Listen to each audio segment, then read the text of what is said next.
उत्तर प्रदेश के मुजफ्फरनगर जनपद के एक निजी स्कूल में टीचर ने एक अल्पसंख्यक छात्र को उसके सहपाठियों से थप्पड़ लगवाए थे, जिसके बाद से इस मामले ने तूल पकड़ा था और वीडियो वायरल होने के बाद इस पर तरह तरह की जो प्रतिक्रियाएं हैं वो सामने आई थी। अब इसी को लेकर राकेश टिकैत ने बयान दिया है और साथ ही साथ किसान नेता ने लोकसभा चुनाव को लेकर भी बयान दिया है। क्या कुछ कहा है उन्होंने, सुनिए।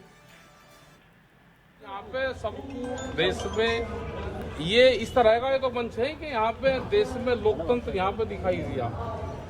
ये होना चाहिए पूरे देश भर में, जिसको जहाँ वोट देनी, समर्थन देना वो दे सके। लेकिन आज देश पे पाबंदियां हैं, बोलने की आज़ादी नहीं है, लेकिन यहाँ पे सब लोग खुल कर बोल रहे हैं।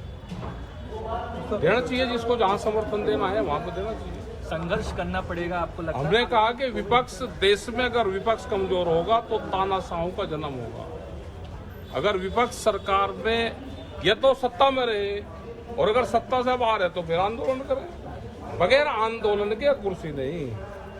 सर, आपका यह आना शो कर रहा है कि किसान यूनियन इंडिया के साथ है, क्या करें? नहीं, हमने उनको ये कहा कि जहाँ जहाँ जिसकी सरकारें हैं, जहाँ जहाँ केंद्र सरकार की भी सरकारें हैं स्टेट में, जहाँ पे विपक्ष की भी देश में सरकारें हैं, वे गांव, गरीब, किसान, आदिवासी का चेहरा बने, वे दिखाएं करके कि हम काम कर सकते हैं।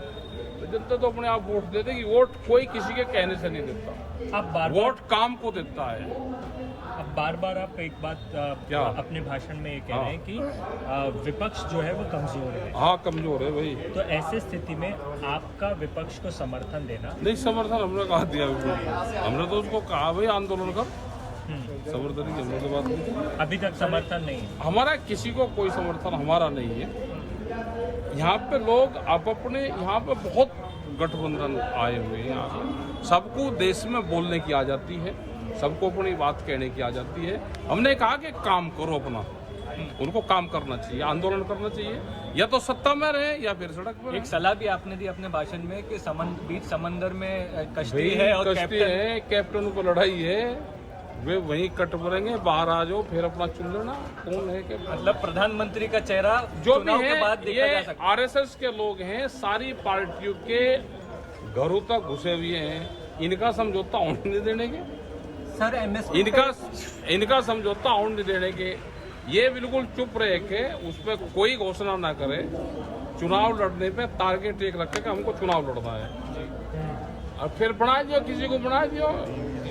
हाँ, प्रधानमंत्री पद को लेकर के कहीं ना कहीं अभी उस पर लड़ाई नहीं करनी चाहिए, नहीं तो सारे लड़ जाएंगे इनकी। एमएसपी पूछ लो आप। सर, एमएसपी पे तो कानून बना नहीं है, आपका क्या? एमएसपी पे देश में जो दिल्ली का आंदोलन हुआ था उससे भी बड़े आंदोलन की जरूरत है, क्योंकि ये जो सरकारें व्यापारियों की हैं, बड़े लोगों की सरकार है। जैसे अकेले मक्का पे बिहार में 5,000 करोड़ का नुकसान है, एमएसपी पे खरीद ना हो। ऐसे ही धान पे करीब लाखों करोड़ रुपए का नुकसान अकेले बिहार में है। ऐसे ही हर स्टेट में है। यहाँ पे भी एमएसपी पे रेट नहीं मिलता। सस्ते रेट में फसलें खरीदी जाती है, महंगे रेट में फसलों को बेचा जाता है। ये पूरा एमएसपी ना मिलने का जो लाभ है वो पूरा बड़े व्यापारियों को है। राकेश जी, लेकिन सवाल आप ये भी सर, है मेरा कि ये जिस है प्रकार से कि तमाम आप पार्टियां एक एक करके तमाम पार्टियां जो साथ में आई है, चाहे वो एनसीपी हो, कांग्रेस हो, शिवसेना हो, ये ऐसे दल है जो एक दूसरे के खिलाफ जो है चुनाव लड़ते हैं। तृणमूल कांग्रेस जो है, कांग्रेस, ऐसी स्थिति में समन्वय कैसे बनेगा आपको लगता है? अच्छा बन जाएगा। अभी क्या चुनाव आएगा, 4-5 महीने समन्वय के लिए तो है ये।